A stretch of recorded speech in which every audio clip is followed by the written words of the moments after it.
నమస్కారం ETV news కు స్వాగతం. ముందుగా ముఖ్యాంశాలు. బంగారంపై 3%, బీడీలపై 28% పన్ను, ఖరీదైన పాదరక్షలపై భారీగా బాదుడు. జీఎస్టీ కౌన్సిల్ సమావేశంలో స్లాబులపై నిర్ణయం. జీఎస్టీ కౌన్సిల్ దృష్టికి గ్రానైట్, సినీరంగ పన్నుల సమస్య. పునః పరిశీలనకు తెలుగు రాష్ట్రాల మంత్రులు వినతి. జూన్ 11న పరిశీలించే అవకాశం. వేర్పాటువాదులకు ఉగ్ర సంస్థల నిధులపై ఎన్ఐఏ దర్యాప్తు ముమ్మరం. దేశవ్యాప్తంగా 23 ప్రాంతాల్లో సోదాలు, నగదు, కీలక పత్రాలు స్వాధీనం. ఉగ్రవాదం, పర్యావరణ సమస్యలపై భారత్, ఫ్రాన్స్ ఉమ్మడి పోరు. మేక్రాన్, మోదీ చర్చల్లో నిర్ణయం. ముగిసిన ప్రధాని 4 దేశాల పర్యటన. ఈ నెల 8న పోలవరం కాపర్ డ్యాంకు శంకుస్థాపన చేస్తామన్న చంద్రబాబు. 2018 నాటికి నీళ్లిచ్చి తీరతామని వెల్లడి. కొనసాగుతున్న నవనిర్మాణ దీక్ష. బాలింతలు, శిశువుల ఆరోగ్య భద్రతకు తెలంగాణ సర్కారు భరోసా. కేసీఆర్ కిట్ల పంపిణీ ప్రారంభం. సద్వినియోగం చేసుకోవాలని మంత్రుల పిలుపు.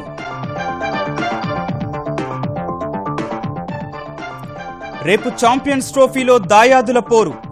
బర్మింగ్హామ్లో తలపడనున్న భారత్, పాకిస్తాన్. కుంబ్లేతో విభేదాలు లేవన్న విరాట్ కోహ్లీ.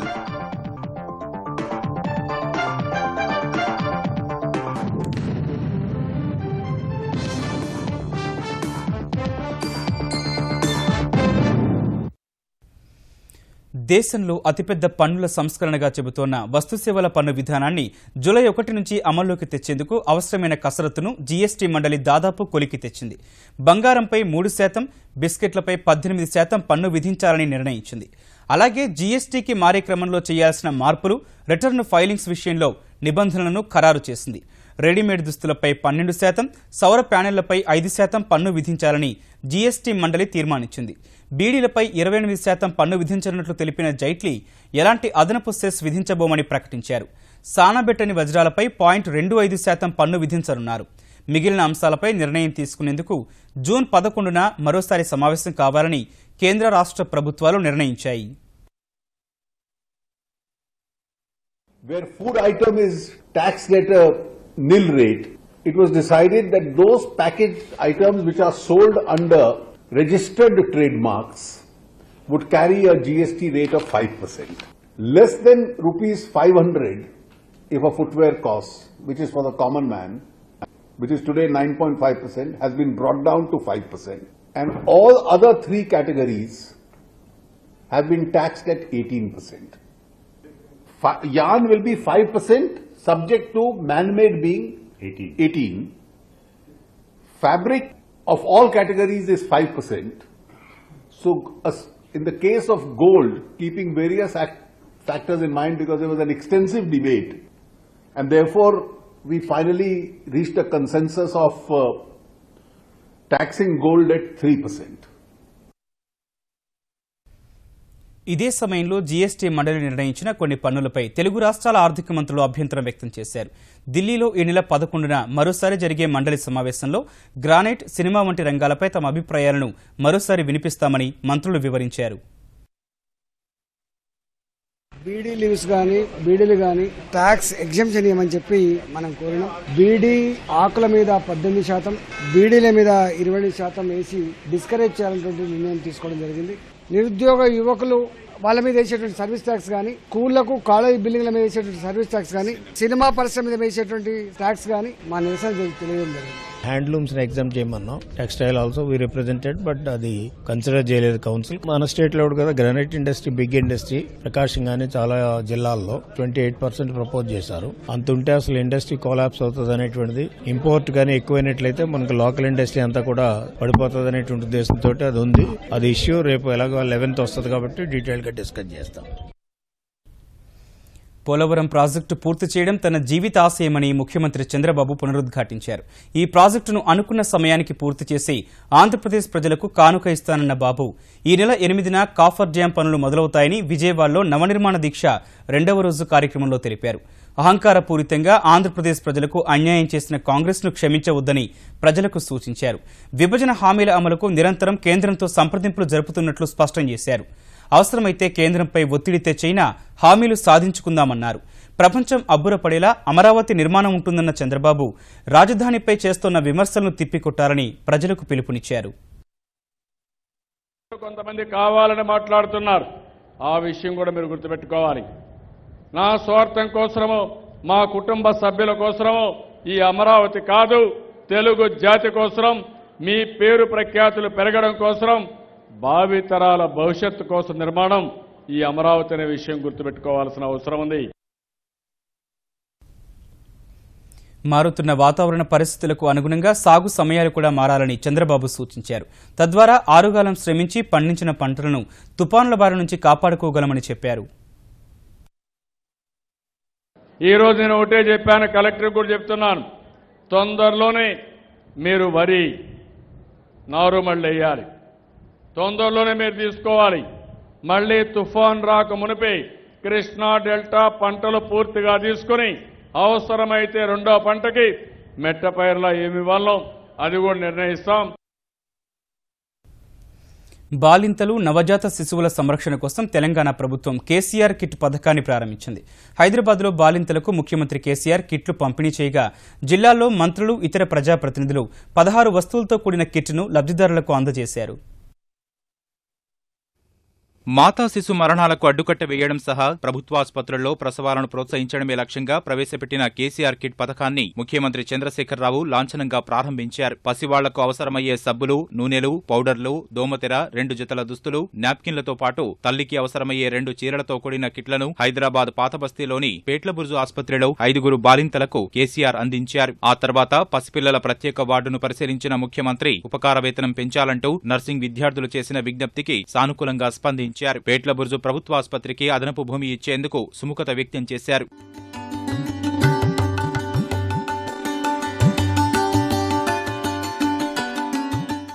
ముఖ్యమంత్రి కేసీఆర్ హైదరాబాద్లో కిట్లను ప్రారంభిస్తున్న సమయంలోనే తెలంగాణ వ్యాప్తంగా మంత్రులు, ప్రజాప్రతినిధులు కూడా లబ్ధిదారులకు కేసీఆర్ కిట్లు పంపిణీ చేశారు. సిద్దిపేట జిల్లా ఆసుపత్రిలో పథకాన్ని ఆవిష్కరించిన మంత్రి హరీష్ రావు అనవసర శస్త్రచికిత్సలు చేసే వైద్యులపై కఠిన చర్యలు తప్పవని హెచ్చరించారు. భద్రాచలంలో మంత్రి తుమ్మల, హన్మకొండలో ఉప ముఖ్యమంత్రి కడియం శ్రీహరి కిట్లు అందజేశారు.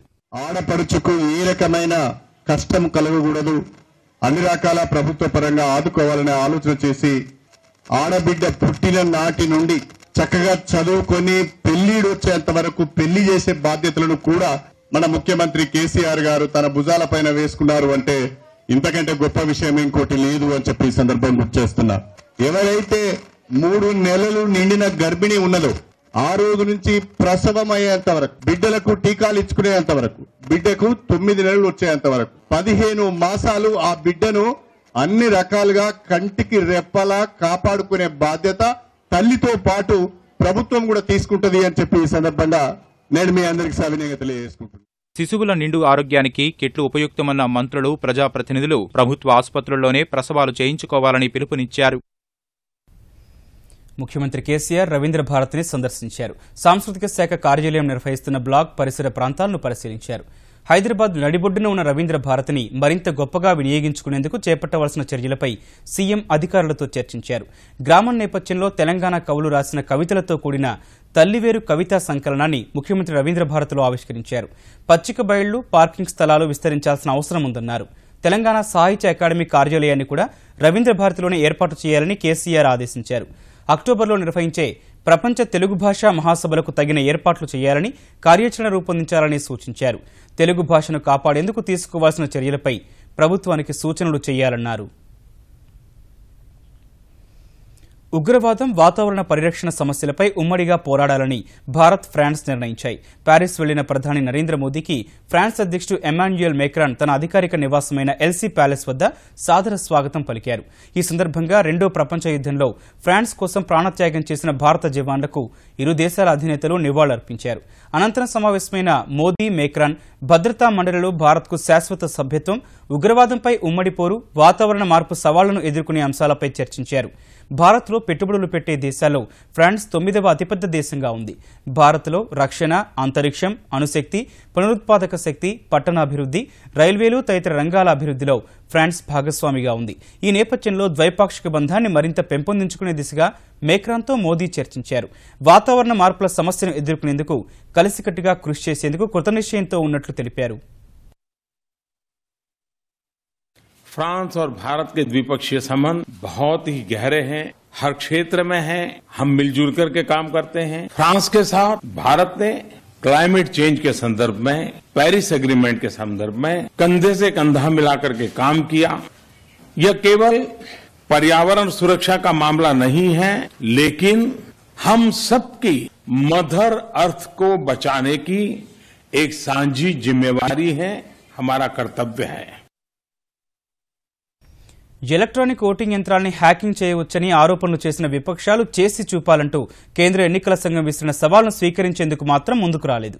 ఇటీవల 5 రాష్ట్రాల శాసనసభ ఎన్నికల ఫలితాల తర్వాత ఈవీఎంల పనితీరుపై విపక్షాలు తీవ్రస్థాయిలో అనుమానం వ్యక్తం చేయగా చేతనైతే యంత్రాల్ని హ్యాకింగ్ చేసి చూపాలని ఈసీ సవాల్ విసిరింది. అప్పటి వరకు పెద్ద ఎత్తున ఆరోపణలు చేసిన కాంగ్రెస్, ఆమ్ ఆద్మీ సవాల్ను స్వీకరించేందుకు విముఖత చూపగా ఎన్సీపీ, సిపిఎం మాత్రమే దరఖాస్తు చేశాయి. పంజాబ్, ఉత్తరాఖండ్, ఉత్తరప్రదేశ్ శాసనసభ ఎన్నికల్లో ఉపయోగించిన ఈవీఎంలను తెప్పించిన ఈసీ ఒక్కో పార్టీకి 4 యంత్రాలను ఇచ్చింది. ఇరు పార్టీల నేతలు సాంకేతిక నిపుణులతో కలిసి హ్యాకథాన్కు హాజరు కాగా ఓటింగ్ యంత్రాల పనితీరును ఈసీ అధికారులు వారికి వివరించారు. ఈవీఎంల హ్యాకింగ్కు ఈ ఉదయం 10 గంటల నుంచి మధ్యాహ్నం 2 గంటల వరకు ఈసీ గడువిచ్చింది. అయితే ఈవీఎంల పనితీరు తెలుసుకునేందుకే వచ్చామని 2 పార్టీల ప్రతినిధులు ఎన్నికల సంఘానికి వివరించారు.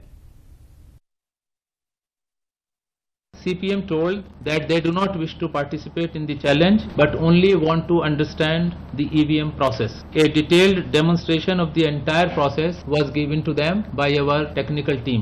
CPM team then expressed complete satisfaction and suggested to allay any such doubts, Commission should hold such demonstration and awareness sessions with technical community proactively. The Commission welcomes their suggestion and it's a very constructive suggestion and we will look into it.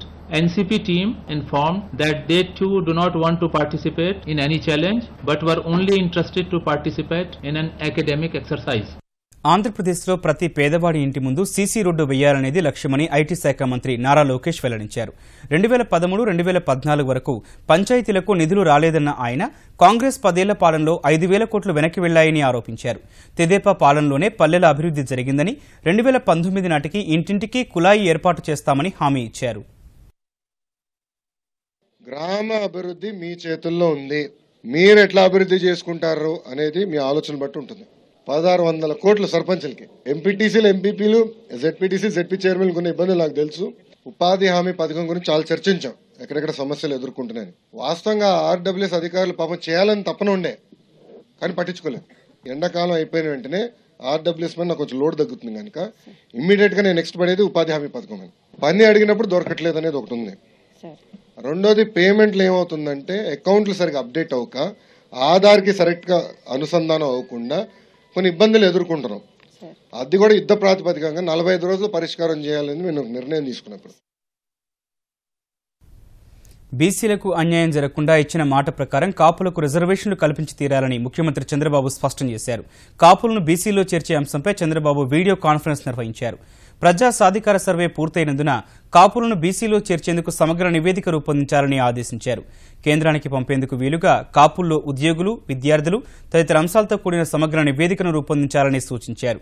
మంత్రులు చినరాజప్ప, యనమల, అచ్చెన్నాయుడు, కాల్వ శ్రీనివాసులు, కొల్లు రవీంద్రులు బృందంగా ఏర్పడి సమగ్ర సమాచారం తెప్పించి నివేదిక రూపకల్పనకు సమన్వయంతో పనిచేయాలని నిర్దేశించారు. పేదల ఆత్మగౌరవాన్ని కాపాడేందుకే కేసీఆర్ ప్రభుత్వం 2 పడక గదుల ఇళ్ల నిర్మాణానికి శ్రీకారం చుట్టిందని తెలంగాణ ఐటీ పురపాలక శాఖ మంత్రి కేటీఆర్ స్పష్టం చేశారు. హైదరాబాద్ కూకట్పల్లిలోని చిత్తారామనగర్ బస్తీ, కైతలాపూర్లలో 2 పడక గదుల ఇళ్ల నిర్మాణానికి శంకుస్థాపన చేసిన మంత్రి ఒక్కో ఇంటికి తమ ప్రభుత్వం 8.5 లక్షల రూపాయలు ఖర్చు చేస్తుందన్నారు. బహిరంగ మార్కెట్లో ఒక్కో ఇంటికి 30 లక్షల వరకు వ్యయం అవుతుందన్న కేటీఆర్ గతంలో కాంగ్రెస్ ప్రభుత్వం బలహీన వర్గాల గృహ నిర్మాణం కోసం కేవలం 70,000 నుంచి ₹1,00,000 వరకే అందించిందని ఎద్దేవా చేశారు. దేశంలోనే 29 రాష్ట్రాల్లో ఇలాంటి ఇళ్ల నిర్మాణ పథకం మరెక్కడా లేదని కేటీఆర్ వెల్లడించారు. ఎక్కడ హైదరాబాద్ లో స్థలం కనబడితే ప్రభుత్వ స్థలం దొరికితే అక్కడ డబుల్ బెడ్రూమ్ ఇల్లు కట్టే ప్రయత్నం చేస్తా ఉన్నాం. 40,000 ఇండ్లకు హైదరాబాద్ లో డబుల్ బెడ్రూమ్ ఇళ్ల నిర్మాణానికి శ్రీకారం చుట్టడం జరిగింది. ఇంకొక 60,000 ఇండ్లకు ఆగస్టు చివరి లోపల టెండర్లు పూర్తి చేసి నిర్మాణ పనులు కూడా ప్రారంభిస్తామని తెలియజేస్తా ఉన్నాను. రాసి కంటే వాసి ముఖ్యం. ఎన్ని కట్టినామన్నది కాదు, కట్టిన వాటిలో ప్రజలు సంతృప్తిగా ఉన్నారా లేదా అన్నది ముఖ్యం. ఆ పేదవాడు ఆత్మగౌరవంతో ఉంటున్నాడా లేదా అనేది ముఖ్యం. ఈ రోజు 18,000 కోట్ల రూపాయల ఖర్చుతో 2.5 లక్షల ఇండ్లకు శ్రీకారం చుట్టడం జరిగిందన్న విషయాన్ని కూడా నేను మీకు ఈ సందర్భంగా తెలియజేస్తా ఉన్నా. దేశంలో అత్యంత వేగంగా విస్తరిస్తున్న రాజకీయ పార్టీ భారతీయ జనతా పార్టీ అని కేంద్ర పట్టణాభివృద్ధి మంత్రి వెంకయ్యనాయుడు వ్యాఖ్యానించారు. నెల్లూరులోని పార్టీ కార్యాలయంలో నేతలను కలిసిన ఆయన 11 కోట్ల మంది కార్యకర్తలతో ప్రపంచంలోనే భాజపా అతిపెద్ద రాజకీయ పార్టీగా అవతరించిందన్నారు. కాంగ్రెస్ 60 ఏళ్ల పాలనలో దేశం అన్ని విధాలుగా నష్టపోయిందన్న వెంకయ్య నరేంద్ర మోదీపై ప్రజల్లో విశ్వాసం రోజురోజుకు పెరుగుతోందని వివరించారు. బీజేపీ గురించి మీరు చెప్పే ముందే మోడీ గారు ప్రతి ఇంట్లో చేరున్నాడు. అన్ని కులాల ఇళ్లలో, రైతుల ఇళ్లలో, ప్రతి ఇంట్లో మోడీ గారు ఉన్నాడు. మనసులో చాలా మంది హృదయంలో మోడీ గారి స్థానం ప్రజలుపరుచుకున్నాడు. వెనుకబడిన వర్గాలు ఈ మధ్య ఇంకా సంతోషంగా ఉన్నాయి. ఎందుకంటే ఇంతకాలం వాళ్ళకి గుర్తింపు రాలా. ఇవాళ రాజ్యాంగ భద్రత కల్పించాడు మోడీ గారు. ఇంజనీరింగ్ ప్రవేశాల కోసం కౌన్సిలింగ్ షెడ్యూల్ను ఎంసెట్ ప్రవేశాల కమిటీ ప్రకటించింది. ఈ నెల 12 నుంచి 21 వరకు అభ్యర్థుల ధ్రువపత్రాల పరిశీలన జరగనుంది. ఈ నెల 16 నుంచి 22 వరకు విద్యార్థులు వెబ్ ఆప్షన్లు నమోదు చేసుకోవాలి. ఈ నెల 22, 23 తేదీల్లో వెబ్ ఆప్షన్లు మార్చుకోవడానికి అవకాశం ఉంటుంది. ఈ నెల 28న అభ్యర్థులకు సీట్లు కేటాయిస్తారు. జూలై 3వ తేదీలోగా విద్యార్థులు కళాశాలలో చేరాలని ఈ కమిటీ పేర్కొంది. అభ్యర్థులు సంబంధిత ధ్రువపత్రాలతో సిద్ధంగా ఉండాలని తెలిపింది. ఉన్నత విద్యామండలి చైర్మన్ పాపిరెడ్డి, ఎంసెట్ ప్రవేశాల కమిటీ కన్వీనర్ వాణిప్రసాద్, క్యాంపు అధికారి శ్రీనివాస్ తదితరులు సమావేశమయ్యారు. జేఎన్టీయూ, ఉస్మానియా, కాకతీయ యూనివర్సిటీల కళాశాలల అనుబంధ గుర్తింపు ప్రక్రియ మరో వారం రోజుల్లో పూర్తయ్యే అవకాశం కనిపిస్తోంది. వర్షాకాలంలో గ్రేటర్ హైదరాబాద్ పరిధిలో ప్రజలకు ఏ విధమైన ఇబ్బందులు తలెత్తకుండా అన్ని శాఖలు సమన్వయంతో పనిచేయాలని నిర్ణయించాయి. ఈ మేరకు జలమండలి ఆధ్వర్యంలో సమావేశమైన వివిధ శాఖల అధికారులు ప్రతి నెల మొదటి శనివారంలో సమన్వయ సమావేశం నిర్వహించాలని నిర్ణయించారు. మ్యాన్హోళ్ల నిర్వహణకు ఓ బృందాన్ని నియమిస్తున్నట్లు జీహెచ్ఎంసీ కమిషనర్ జనార్దన్ రెడ్డి తెలిపారు. ట్రాఫిక్ పోలీసుల సూచనల మేరకు వివిధ ప్రాంతాల్లో రహదారుల మధ్యలో దిమ్మెలు ఏర్పాటుకు సహకరిస్తామన్నారు. నల్లా కనెక్షన్లు ఇచ్చే సమయంలోనే తవ్విన రోడ్లు బాగు చేయాలని తీర్మానించినట్లు జనార్దన్ రెడ్డి తెలిపారు.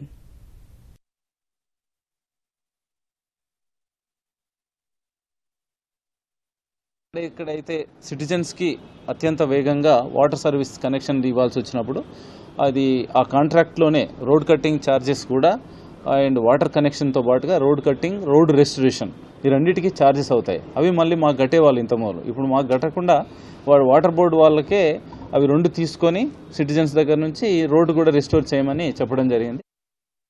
పాకిస్తానీ ఉగ్రముఖుల నుంచి కొందరు వేర్పాటువాదులు డబ్బులు తీసుకుని కశ్మీర్లో హింసను రాజేసిన వ్యవహారంలో జాతీయ దర్యాప్తు సంస్థ విచారణ ముమ్మరం చేసింది. ఇప్పటి వరకు జరిపిన ప్రాథమిక విచారణలో లభించిన ఆధారాల మేరకు పూర్తిస్థాయి కేసు నమోదు చేసిన ఎన్ఐఏ కశ్మీర్, దిల్లీ, హర్యానాలోని 29 ప్రాంతాల్లో సోదాలు చేసింది. ముంబై దాడుల సూత్రధారి హఫీజ్ సయీద్ నుంచి డబ్బులు వచ్చినట్లు ఓ ఛానల్ చూలశోధనలో చెప్పిన నయీం ఖాన్, ఫరూక్ అహ్మద్దార్, జావేద్ బాబా, రాజా కల్వాల్ సహా మరికొందరు వేర్పాటువాదుల ఇళ్లు, కార్యాలయాల్లో తనిఖీలు చేపట్టింది. వేర్వేరు ప్రాంతాల్లో దాదాపు 2 కోట్ల రూపాయల నగదు, 85 బంగారు నాణేలు, కీలక దస్త్రాలు, తీవ్రవాద సంస్థల హెడ్ లెటర్స్ ఎన్ఐఏ స్వాధీనం చేసుకుంది. సయ్యద్ అలీషా గిలానీ అల్లుడు అల్తాఫ్ ఫంటూష్, వ్యాపారవేత్త జహూర్ వతాలి వంటి వారి ఇళ్లలోనూ సోదాలు చేసిన ఎన్ఐఏ ఎఫ్ఐఆర్లో మాత్రం ఒక్క వేర్పాటువాది పేరును చేర్చలేదు. 1990లో కశ్మీర్లో తీవ్రవాదం ఎగిసిపడిన తర్వాత ముష్కరులకు ఆర్థిక సహకారంపై ఒక కేంద్ర సంస్థ దాడులు చేయటం ఇదే తొలిసారి.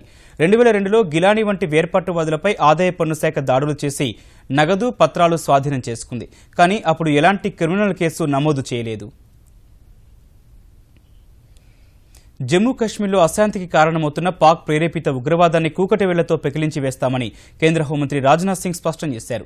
కశ్మీర్ సమస్యకు శాశ్వత పరిష్కారం కోసం ఎన్డీఏ సర్కారు కృషి చేస్తోందన్న ఆయన ఇందుకు కొంత సమయం పడుతుందన్నారు.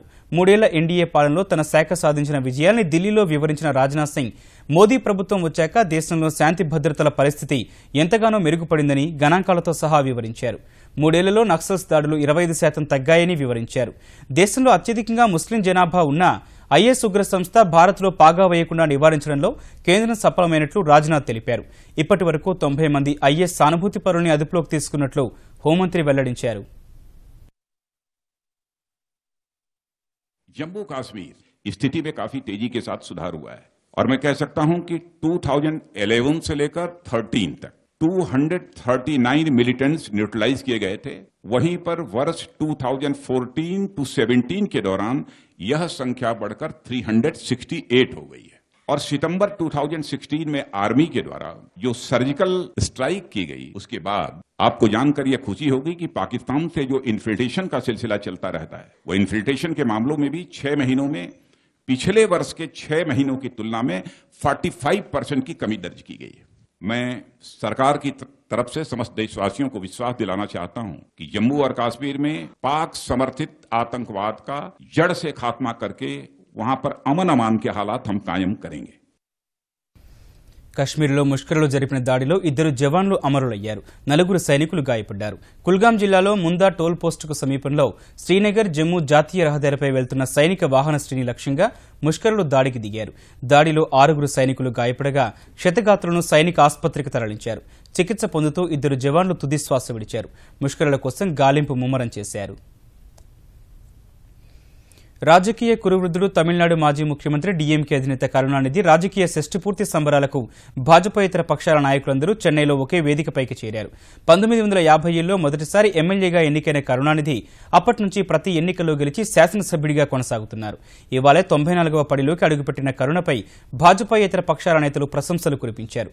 కాంగ్రెస్ ఉపాధ్యక్షుడు రాహుల్ గాంధీ, బీహార్ ముఖ్యమంత్రి, జేడీయూ అధ్యక్షుడు నితీష్ కుమార్, సిపిఎం, సిపిఐ ప్రధాన కార్యదర్శులు సీతారాం ఏచూరి, సురవరం సుధాకర్ రెడ్డితో పాటు Trinamool MP Derek O'Brien, Puducherry ముఖ్యమంత్రి నారాయణ స్వామి ఈ వేడుకలకు హాజరై కరుణానిధికి శుభాకాంక్షలు తెలిపారు.